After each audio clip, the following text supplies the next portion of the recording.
வணக்கம் நண்பர்களே, real heroes இன் real life. நண்பர்களே, கிணத்துல ஒரு பையன் விழுந்ததாக தகவலின் பேரில் தமிழ்நாடு தீயணைப்பு மற்றும் மீட்பணிகள் துறை கரூர் மாவட்டம் முசிறி நிலைய அலுவலர் எம் கர்ணன் அவர்களின் தலைமையில் தீயணைப்பு வீரர்கள் அந்த கிணறு இருக்கும் பகுதிக்கு சென்று அந்த பையனை கிணத்துல தேடுகின்றனர். நண்பர்களே, அந்த பையன் கன்ஃபார்மாக கிணத்துல இருந்திருக்காருங்கிற தகவல் நமக்கு வரல. அந்த பையனை 2 நாளாக ஊர் முழுக்க அவரின் உறவினர்கள் தேடி காணவில்லை.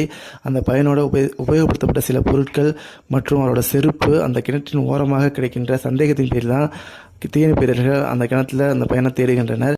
நண்பர்களே, தயவு செஞ்சு நீச்சல் தெரியாமல் நீர்நிலை பகுதி கிணறு இருக்கும் பகுதிகளும் செல்லாதீர்கள். நீச்சல் தெரிஞ்சாலுமே தனிநபராக நீர்நிலை பகுதி கிணறு இருக்கும் பகுதிக்கு சென்று குளிக்காதீர்கள். எதற்காக நீச்சல் தெரிஞ்சாலுமே தனிநபராக குளிக்கக்கூடாது என்று சொல்கின்றோம் என்றால், நீச்சல் தெரிஞ்சாலுமே ஒரு சிலருக்கு ஒரு சில உடல் உபாதைகள் ஏற்படுகிறது. அதாவது வலிப்பு, கைகால் இழுப்பு போன்ற உடல் உபாதைகள் ஏற்பட்டு சுயநினைவுகள் இழந்து நீரில் மூழ்கி இறக்கின்றனர். அதனால் தனிநபராக போய் நீச்சல் தெரிஞ்சாலுமே நீர்நிலை பகுதியில் குளிக்காதீர்கள். நண்பர்களே, தீயணைப்பு வீரர்கள் ஒரு சில நிமிடங்களில் அந்த கிணற்றில் தேடி அந்த பையனை சரளமாக மீட்டு அவரின் உறவினர்களும் ஒப்படைத்தனர். நண்பர்களே, தயவு செஞ்சு நீச்சல் தெரியாமல் கிணறு இருக்கும் பகுதிக்கு செல்லாதீர்கள்.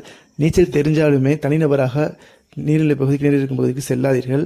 நண்பர்களே, இங்கு பல்வேறு உயிர்கள் அவர்களின் அறியாமையின் காரணமாகவே இழக்க நேரிடுகிறது. நண்பர்களே, இது போன்ற அசம்பாவிதங்கள் இனி எங்கும் நடைபெறக்கூடாது என்பதற்கு இந்த வீடியோ ஒரு சிறு உதவியாக இருக்கும் என்று நாங்கள் நம்புகின்றோம். அதற்காக இந்த வீடியோவை அனைவருக்கும் ஷேர் பண்ணுங்கள் நண்பர்களே. வணக்கம் நண்பர்களே.